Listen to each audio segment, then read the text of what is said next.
Media మిత్రులందరికీ కూడా నా హృదయపూర్వక నమస్కారం. గడిచిన 2-3 రోజుల నుంచి ఏదైతే సిట్ ఏర్పాటు చేశారో వారి ఆధ్వర్యంలో రాష్ట్రం మొత్తం ఎక్కడైతే అల్లర్లు జరిగినాయో ముఖ్యంగా పల్నాడులో తిరుగుతూ ఉన్నారు. దాని గురించి విచారణ జరుపుతూ ఉన్నారు.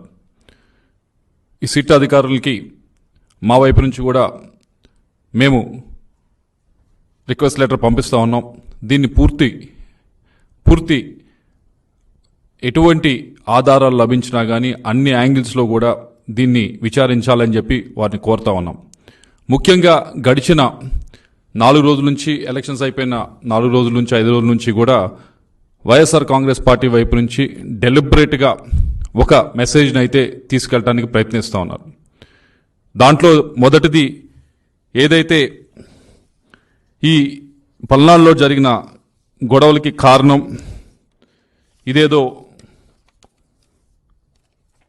ఒకసారి కాదు, దాదాపు 4-5 సార్లు ఇది సాక్షి మీడియా పేపర్లో వేయటం జరిగింది. చాలామంది ఎమ్మెల్యేలు దీని గురించి మాట్లాడటం కూడా జరిగింది. దాంట్లో మొట్టమొదటిది ఎక్కువగా మాట్లాడుతూ ఉంది ఏమిటంటే దీని గురించి కూడా విచారణ చేయాలని సిట్ వారిని కోరుతా ఉన్నాం. మొట్టమొదటి మాట్లాడుతూ ఉంది ఏంటంటే నాకు అక్కడున్న ఎస్పీ గారు ఎలక్షన్ సమయంలో బిందు మాధవ్ గారు ఎవరైతే ఉన్నారో వారికి వారి ఫ్యామిలీతో మాకు ఏదో పరిచయం ఉన్నట్లు, మేమేదో చాలా దగ్గర స్నేహితులు అన్నట్లు, వారి భార్య మా భార్య ఏదో దగ్గర స్నేహితులు అన్నట్లు ఏదో దీన్ని డెలిబరేట్గా ఈ మెసేజ్ని ఒకసారి కాదు దాదాపు 4-5 రోజులుగా దీన్ని పంపిస్తూ ఉన్నారు. ప్రతి చోట కూడా ఇది పబ్లిష్ చేస్తూ ఉన్నారు. దీన్ని సిట్ వారిని కోరుతా ఉన్నాం మా వైపు నుంచి క్షుణ్ణంగా పరిశీలించండి. మా కాల్ డేటా తీసి పరిశీలించండి. వాళ్ళ కాల్ డేటా మరి అధికారి కాబట్టి అది మీ చేతిలో ఉంటుంది. మా వైపు నుంచి మా కాల్ డేటా, మా చుట్టుపక్కల ఉన్న వారి కాల్ డేటా ఏదైతే ఉందో వాటిని తప్పకుండా తీసి పరిశీలించాలని చెప్పి కోరుతా ఉన్నాం. ఏదైతే ఎస్పీ బిందు మాధవ్ గారి ఫ్యామిలీ పైన ఏ విధంగా ఏదో నిరాధారమైన ఆరోపణలు చేస్తూ ఉన్నారో ఏదో మాకు వారికి సంబంధం ఉందని ఇది పూర్తి అవాస్తవం. వారి ఫ్యామిలీ మా ఫ్యామిలీ ఎప్పుడు కూడా కలిసింది లేదు, మాట్లాడింది లేదు, ఎప్పుడు కూడా ఫోన్లో కూడా మాట్లాడింది లేదు. అసలు ఆ మనిషి అనే వారి ఫ్యామిలీ వైపు నుంచి పరిచయం ఉంది కూడా లేదు. అటువంటిది ఆధారం ఏమి లేకుండా ఈ విధమైన ఆరోపణలు చేస్తూ దీన్ని జనంలోకి తీసుకువెళ్ళడానికి ప్రయత్నించడం అనేది చాలా బాధాకరమైన విషయం. దయచేసి కొద్దో గొప్ప ఏమన్నా నిజంగా ఉంటే మాట్లాడితే కరెక్టే, కానీ ఏమీ లేకుండా ఇలా మాట్లాడటం అనేది, మాట్లాడిన దాన్ని సాక్షి పేపరు, సాక్షి టీవీ ఛానల్ విపరీతంగా పబ్లిష్ చేయటం అనేది ఇది తప్పు. దీని గురించి దయచేసి సిట్ వారిని కోరుతా ఉన్నా. నేను మామూలుగా అయితే ఏదో దీని గురించి తప్పించుకొని చేయొచ్చు, అలా కాకుండా నేనే సిట్ వారిని లెటర్ రాస్తా ఉన్నా. అయ్యా మా ఫ్యామిలీ వైపు నుంచి కానీ వాళ్ళ ఫ్యామిలీ వైపు నుంచి కానీ ఏమైనా పరిచయం ఉంటే దయచేసి ఇప్పుడు కాదు, ఈ నెల రోజుల నుంచి కాదు, గడిచిన 4-5 సంవత్సరాల నుంచి ఏమైనా పరిచయం ఉన్నా, ఇప్పుడు కలిసినా, ఇప్పుడు నేను ఫోన్లో మాట్లాడినా దయచేసి అది బయట పెట్టాలని చెప్పి కోరుతా ఉన్నాను. ఇంతకంటే ఓపెన్గా ఎవరు కూడా ఛాలెంజ్ చేయలేరు, అంత ఓపెన్గా నేను ఛాలెంజ్ చేస్తూ ఉన్నాను.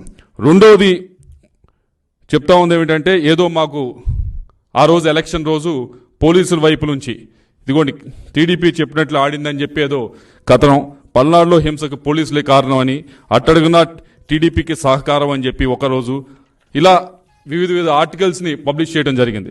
అయ్యా మేము ఎలక్షన్స్కి 15-20 రోజుల ముందే దానికి సంబంధించిన ఆఫీసర్స్ అందరికీ కూడా ఎస్పీ గారు, ఐజీ గారు అందరినీ కూడా కలిసి మా వైపు నుంచి ఒక లెటర్ ఇవ్వడం జరిగింది. ఇదిగోండి మేము ఐడెంటిఫై చేసిన ఈ 140 నుంచి 150 సెన్సిటివ్ బూత్స్, ఇది ఓపెన్ లెటర్, ఇదేమి దాచేది కాదు, మీరు చెక్ చేసుకోవచ్చు. ఇది నేను పబ్లిక్గా మీడియాకు కూడా ఇస్తున్నాను, యూ క్రాస్ చెక్ ఇట్. 140 నుంచి 150 బూత్స్ ఉన్నాయి, మొత్తం సెన్సిటివ్ బూత్స్ మా పార్లమెంట్లో.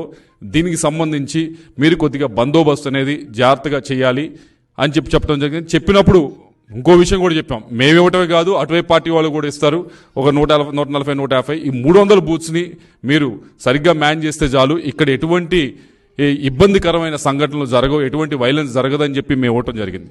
ఆ 140, 150 బూతులకు సంబంధించి ఏ విధంగా బందోబస్తు పెట్టారు, ఏదో ఎటువైపు నుంచి చెప్తా ఉంది ఏంటంటే మాకు సంబంధించిన మాకు ఫేవరబుల్గా ఉన్న బూత్స్లో ఏమైనా తక్కువ పెట్టారు, వాళ్ళకి ఫేవరబుల్గా ఉన్న బూత్స్లో ఏమైనా విపరీతంగా పెట్టారని చెప్పి మరొక ఆధారం లేని ఆరోపణలు చేస్తూ ఉన్నాను. దానికి సంబంధించి కూడా ఏదైతే మేము మా బూత్ ఏజెంట్స్ అడగడం జరిగింది, అయ్యా మీరు బూత్లో కూర్చున్నారు, ఈ బూత్లో కూర్చున్నప్పుడు మనకి కొద్దిగా ఇబ్బందికరంగా మనకి అన్ఫేవరబుల్గా ఉన్న బూత్స్ లిస్ట్ ఏదైతే మనము ఇక్కడ సెన్సిటివ్ బూత్స్ అని మనం ఐడెంటిఫై చేసామో ఆ బూత్స్లో ఉన్న సెక్యూరిటీని ఒకసారి మీరు లిస్ట్ ఇవ్వండి అని చెప్పి వాళ్ళు అడగడం జరిగింది. ఎంతమంది ఉన్నారు, ఎంతమంది పోలీసులు ఉన్నారు, ఎంతమంది సిఆర్పిఎఫ్ ఉన్నారని చెప్పి మీరు కావాలంటే చెక్ చేసుకోవచ్చు. ఇది కూడా పబ్లిక్గా నేను పెడతా ఉన్నా. అంటే మా బూత్లో ఏజెంట్స్ కాబట్టి ఇచ్చింది ఒక 5-10% కొద్దిగా అటు ఇటు డిస్క్రిపెన్సీ ఉండొచ్చు. కానీ దాదాపుగా ఇది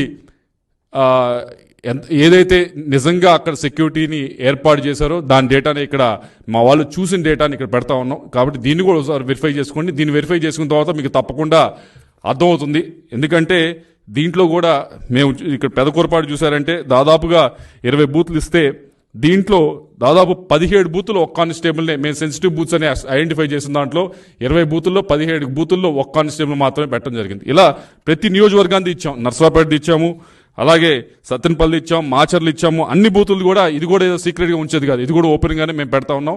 ఇది కూడా దయచేసి మరొకసారి సిట్ వారిని కోరుతా ఉన్నాం, ఇది కూడా వెరిఫై చేయండి. ఇది కూడా మేము ఇచ్చిన లెటర్కి ఏమన్నా అనవసరంగా ఎక్కువ మీరు అనుకున్న విధంగా మాకు ఫేవర్ చేశారు అనుకుంటే కనుక దీన్ని కూడా దయచేసి బయట పెట్టాలని చెప్పి మేము సిట్ వారిని కోరుతా ఉన్నాం. అలాగే మూడో ఆరోపణ ఏమిటంటే పోలింగ్ రోజు మాకేదో మా కనుసరణలో ఏదో జరిగింది, మేమేదో చాలా ఇన్ఫ్లుయెన్స్ చేసామనే ఒక ఆరోపణ చేస్తూ ఉన్నారు. దాని గురించి కూడా సిట్ వారిని దయచేసి వెరిఫై చేయమంటా ఉన్నాం. నేను ఐఎమ్ రెడీ టు గివ్ నా ఫోన్ డేటా ఇవ్వడానికి నేను రెడీ, కావాలంటే నా డివైస్ ఇవ్వడానికి కూడా రెడీ. మా వైపు నుంచి ఏ విధమైన ఏ ఆఫీసర్కైనా ఏ స్థాయి ఆఫీసర్కైనా ఫోన్లు చేసి మా వైపు నుంచి మేమేమన్నా అన్డ్యూ రిక్వెస్ట్ అడగకూడని రిక్వెస్ట్లు ఏమైనా అడిగితే తప్పకుండా దాన్ని బయట పెట్టాలని చెప్పి సిట్ వారిని కోరుతా ఉన్నాం.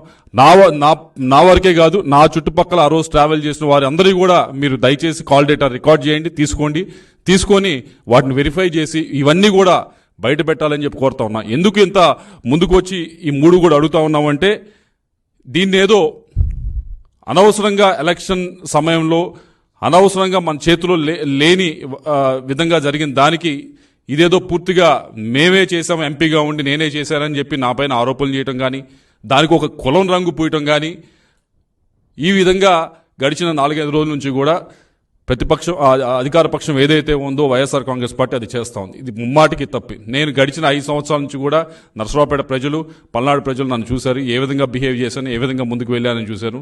ఎవరైనా మిగతా వాళ్ళు 2+2 3+2 గన్మెన్లు పెట్టుకొని తిరిగారు. కనీసం నేను గన్మెన్లు కూడా నేను వద్దంటే తప్పక ఒక గన్మెన్ ఇచ్చి నాకు ఇప్పించడం జరిగింది ఆ రోజు ఎస్పీ గారు. నేను ప్రశాంతంగా చాలా ఫ్రీగా జనంతో కలిసి తిరగటం జరిగింది. అలా తిరిగే మనిషికి మీరు అనవసరంగా ఇటువంటి ఆపాదించడం అనేది కరెక్ట్ అయిన విషయం కాదు. ఏదో ఒక కులానికో లేకపోతే ఒక మతానికో ఒక వర్గానికో నన్ను పరిమితం చేయడానికి ఆ విధంగా ప్రజల్లోకి తీసుకువెళ్ళడానికి, పల్నాడు ప్రజల్లోకి తీసుకువెళ్ళడానికి ప్రయత్నిస్తూ ఉన్నది. ఇది ముమ్మాటికి అవాస్తవం. దీన్ని పూర్తిగా సిట్ వైపు నుంచి మీరు ఏదైతే విచారణ చేస్తూ ఉన్నారో దయచేసి దీని లోతులోకి వెళ్ళి ఏ విధంగా అయినా నా వైపు నుంచి ఈ ఆఫీసర్ని ఏ ఆఫీసర్నైనా పైనుంచి కింద దాకా ప్రతి ఆఫీసర్ని మీరు క్షుణ్ణంగా మా వైపు నుంచి కాల్ డేటా ఇస్తాం, తప్పకుండా పరిశీలించండి. మేము కలిసిన వివరాలు అడిగితే తప్పకుండా ఇస్తాం, పరిశీలించండి. ఏ విధంగా అయినా ఇన్ఫ్లుయెన్స్ చేసామనంటే తప్పకుండా అది పబ్లిక్ డొమైన్లో పెట్టండి. ఒకవేళ నా వైపు నుంచి ఎవరైనా ఇన్వెస్టిగేట్ చేసి ఏ విధమైన అల్లర్లు సృష్టించడానికైనా పల్నాడులో ప్రయత్నించుంటే తప్పకుండా నేను ఏమి దానిలో మొహమాటు పడట్లేదు, తప్పకుండా నా పేరు కూడా మీరు ఛార్జ్ షీట్లో చేర్చుకోవచ్చు. ఇదిగో నువ్వు ఈ విధమైన ఈ గ్రామంలో ఈ విధంగా నీ వల్ల జరిగింది అంటే తప్పకుండా పెట్టండి. ఆన్ ద కాంట్రరీ ఆపోజిట్గా మీరు అందరూ చూశారు, దొండపాడు అనే గ్రామంలో ఇన్స్టెడ్ ఆఫ్ అవతల వైపు కాకుండా నాపైనే ఆ రోజు అటాక్ జరగడం జరిగింది. నా వెహికల్స్ పైన ఆ రోజు అటాక్ జరగడం జరిగింది. నా కాన్వాయ్ వెహికల్స్ ఏదైతే 3 వెహికల్స్ ఉన్నాయో అన్నీ కూడా పాల్గొనడం జరిగింది. ఆ రోజు అక్కడ ఉన్న పోలీస్ ఆఫీసర్లు కూడా వారేమి చేస్తూ ఉడిగినట్టు చూస్తూ ఉన్నారు. ఇన్స్టెడ్ నా వైపు నుంచి పోకుండా వాళ్ళు న్యూట్రల్గా పక్కనే నుంచో ఉన్నారు. కాబట్టి మీరందరూ కూడా దయచేసి ఇటువంటి దుష్ప్రచారాన్ని మానుకోవాలి అని చెప్పి కోరుతూ మరొకసారి సిట్ వారిని దీన్ని క్షుణ్ణంగా పరిశీలించండి, లోతులోకి వెళ్ళి పరిశీలించండి. నేను ఏదైతే చెప్తా ఉన్నానో ఒకటి ఏదో ఆ రోజున్న ఎస్పీ గారికి మా ఫ్యామిలీకి ఉన్న ఏదో సంబంధాలు ఉన్నాయని ఏదో అపోహలు కలిగించు కథలు రాస్తూ ఈ 5 రోజుల నుంచి కూడా మీరు సృష్టిస్తున్న కథలకి దయచేసి ఏదో తప్పకుండా వాటి లోతులోకి వెళ్ళి పరిశీలించి ఈ కథకి తెరదించాలని చెప్పి కోరుతా ఉన్నా. రెండోది, మేమేదో కొన్ని బూతుల్లో మాకు అడ్వర్స్గా ఉండే బూతుల్లో మాకు అన్డ్యూ అడ్వాంటేజ్ వచ్చిందని మీరు ఏదో ఫీల్ అవుతా ఉన్నారు కదా. మేము ఇచ్చిన 150 బూతులకి లిస్టు కూడా ఇవ్వడం జరిగింది. వాటిని సిట్ వారు దర్యాప్తు చేసి మాకేమైనా అన్డ్యూ అడ్వాంటేజ్, మేము చెప్పిన సెన్సిటివ్ బూత్స్లో ఎక్కువ సెక్యూరిటీ పెట్టి మాకేమైనా అడ్వాంటేజ్ ఇచ్చారో లేదో ఒకసారి అది కూడా పబ్లిక్ డొమైన్లో పెట్టాలని కోరుతా ఉన్నా. అలాగే పోలింగ్ రోజు ఏదో మాకు అన్డ్యూ అడ్వాంటేజ్, ఆ రోజు కూడా ఏదో మేము చెప్తేనే అధికారులు అటు కదిలారని చెప్తా ఉన్నారు. కాబట్టి దయచేసి మా కాల్ డేటాను తీసుకొని, మాదే కాదు మా చుట్టుపక్కల ఉన్న ఆ రోజు మాతో కారులో ప్రయాణిస్తున్నా, మా వెనకమాల కారులో ప్రయాణిస్తున్నా ఎవరినైనా కాల్ డేటా తీసుకుని, ఎవరినైనా ఏ అధికారినైనా ఎస్ఐ నుంచి పైదా ఐజీ దాకా ఎవరినైనా మేము ప్రలోభాలు గురి చేస్తే, మేము ఎవరినైనా పుష్ చేస్తే, ఎవరినైనా ఇబ్బంది పెడితే తప్పకుండా వాటిని కూడా పబ్లిక్ డొమైన్లో పెట్టాలని చెప్పి కోరుతూ, సిట్ వారిని ఈ ఏదైతే ఇన్వెస్టిగేషన్ చేస్తా ఉన్నారో వాటిని లోతులోకి వెళ్ళి పరిశీలించి వీటన్నిటిని కూడా పబ్లిక్ డొమైన్కి తీసుకురావాలని కోరుతూ, మరొకసారి మీరందరూ పల్నాడు ప్రజలందరూ కూడా గడిచిన 5 సంవత్సరాల నుంచి నన్ను చూశారు, నన్ను ఆదరించారు. ఇవన్నీ కూడా మీరు దయచేసి ఏదో అపోహలకు తావివ్వకుండా ఏదైతే సిట్ వారు ఇన్వెస్టిగేషన్ చేస్తా ఉన్నారో వాటిని ఒకసారి క్షుణ్ణంగా మీరు కూడా పరిశీలించి, దాని తర్వాత ఏదైతే సాక్షి వైపు నుంచి కానీ వైఎస్ఆర్ కాంగ్రెస్ పార్టీ వైపు నుంచి కానీ చేస్తున్న దుష్ప్రచారాన్ని మీరందరూ కూడా నాకు తెలిసి నమ్మరని చెప్పి, అయినా కూడా ఒకసారి మీరు దీన్ని పరిశీలించాలని చెప్పి పల్నాడు ప్రజలందరికీ